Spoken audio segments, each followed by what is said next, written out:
Hello everyone. Today I'm going to talk about 3 more indie horror books that you need to read. And I say this every time because I mean it. I love indie horror. There's so much good stuff out there. I mean, I could probably make videos like this forever because I'm just reading more and more of these great, fantastic indie horror authors that you might not have heard of. And I think more people need to know about them. But first, as always, I want to remind you that I have books for sale. And if you want to read any of the books you see on your screen, simply click the link in the description. And if that link doesn't work for some reason, let me know and I will get you there. All right, let's get started. All right, so the first book I want to talk about today is called Slow, S-L-O-E, by Mark Rubelow. Did you know Slow is a berry? Yeah, there's a berry named Slow. See, I didn't know that, so this book is also informative. But this is a story about a group of kids who go to an abandoned property in their small town one day to do some exploring, despite their parents telling them not to, because that's what kids will do. This property once belonged to a family in town that all the citizens called them the Slow people, S-L-O-E, because their skin was blue. And the kids are going to go explore this abandoned property. Apparently these people in the past, according to the old timers in town, they had blue skin. They were almost like a cult. They kept to themselves. They even had their own burial place and burial ceremonies for their people. While they're exploring, they meet a mysterious woman that shows up out of nowhere. And this woman tells them a horrifying tale. She tells them she had a baby. Her husband took the baby. She never got to see her baby again, and the baby died and is now buried somewhere where she don't think it should be. This encounter is going to affect them in different ways for the rest of their lives, although they don't know it at the time. They just attribute the things that are happening to mental health and addiction. You know, you got some OCD, you got people addicted to drugs and alcohol, and one of them finally commits suicide, and that brings the other ones back to this small town, and now as adults. And there we're going to find out the secrets. Why this man jumped off that bridge, things that are going on with certain family members of theirs, and it's all going to go back to this time as children when they encountered this strange lady and this abandoned property. Basically is a vengeful witch type person who, because of their closeness to them when they were younger, the fact that she spoke with them and connected with them, she is demanding that they are going to do something that is really, really creepy and illegal. But if they don't, she is determined to destroy and kill everybody in their family, everybody that they're close to, if they don't do what she wants them to do.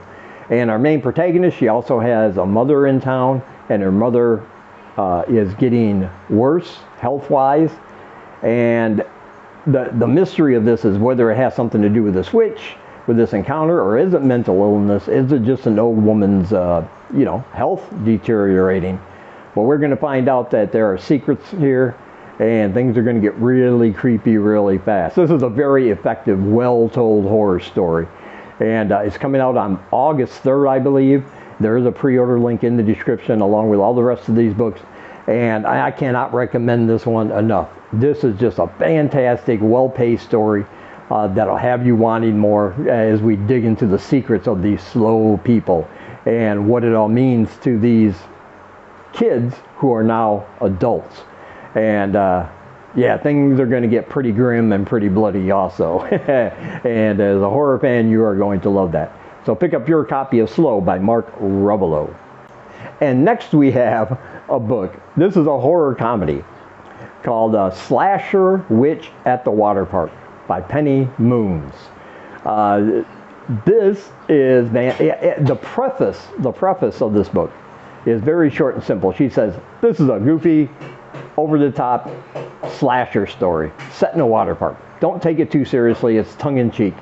But don't let that fool you, because this book has enough blood to fill an Olympic-sized swimming pool. There are going to be body parts flying everywhere.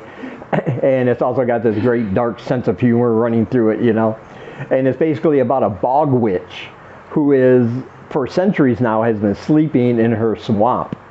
Hibernation, I guess, for centuries. And she gets awoken one day, and when she wakes up, she realizes that her bog is now mainly covered in this theme park, in this water theme park. It's a water park, and it's opening day. So she's going to see what's going on with these people invading her territory.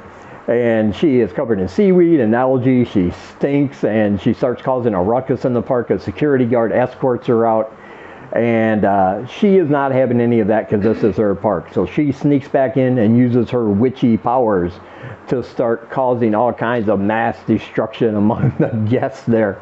Like I said, lots of blood, lots of body parts, big old statues coming to life and just running rampant, causing all this mayhem and bloodshed as it chases these people down as they're trapped inside this water park. And the thing is, I really love Zelda. That's the name of this bog witch. Her name is Zelda. And she was a fantastic character. Yes, she's the antagonist. She caused all this death and destruction, but I kind of felt for old Zelda the bog witch there. And like I said, this is not to be taken seriously. It's all tongue-in-cheek, but it's also one of those horror books that doesn't have an underlying theme to it. It's just good old slashery, bloody fun with a dark sense of humor running through it. And it is just fantastic. I absolutely loved it. And the thing about Zelda is that once she's inside the park, she starts discovering things she didn't have centuries ago when she went to sleep. And so what's worse than a bog witch hell-bent on destruction? A drunk bog witch hell-bent on destruction, and you get to read about that. It's fantastic. I loved it. Tongue-in-cheek, absolutely perfect. I can't recommend it enough. Pick up your copy at the link in the description. And finally, we have another slasher that takes itself more seriously, though. It's by Lisa Springer. And it's called There's No Way I Die First. And this is about a black teenager who has a kind of successful social media influencing going on with her horror-themed channels. She does horror movie Fright Nights and things for her with her viewers. And she's achieved a certain level of success. And she knows everything about slashers and horror movies. She is a final girl in the making. And she knows all the rules. She studies the films, more than most people would. She doesn't watch them just for enjoyment. She does that almost like it's an academic pursuit. So she knows her stuff when it comes to how to survive these kind of things. She decides to hold an elite exclusive party for all the top influencers in her school, hoping that when they get there and they start posting on their social media about this Halloween party she's having, she's going all out for it, that'll help put her over the top of the social media standing for her next phase, something she has planned. She invites a clown there to play a game of horror hide and seek from an ad she saw, and well, this clown's got more on his mind than just fun and games, because pretty soon bodies start piling up. They find themselves trapped inside the house in very original, creative ways, and you'll have to read about that to find out. And if they're going to survive, they're going to have to listen to our protagonist and not panic and figure out how to survive this horror movie scenario. Are they going to be able to? Well, you're going to have to read to find out, but trust me, not everybody's going to make it. And what I really like about this book is that some of these kills are so creative. Like things you've never seen in a slasher book before, the way some of these people get dispatched, let's say. Very creative. It's going to get very bloody. There's also a romance angle in there. I've heard some reviewers say they didn't like that angle. I liked it. I thought it worked great for the book. And I don't know what they're talking about. I thought that angle in there, adding that little extra something to the mix, was actually very, very good. And the thing is, this book is a little over the top, but not so much that it becomes so unrealistic that it takes you away from the horror. That's what I like. It's like it's just enough over the top with some of these kills and the way this clown is torturing them mentally first, because they all have secrets, and this clown seems to know all their secrets somehow. So how is he connected to them? And there's no shortage of people who might be, involved here. And so there's that whole scream angle going on where you don't really know where the killer fits in with all these other people. Could they have somebody on the inside giving them information?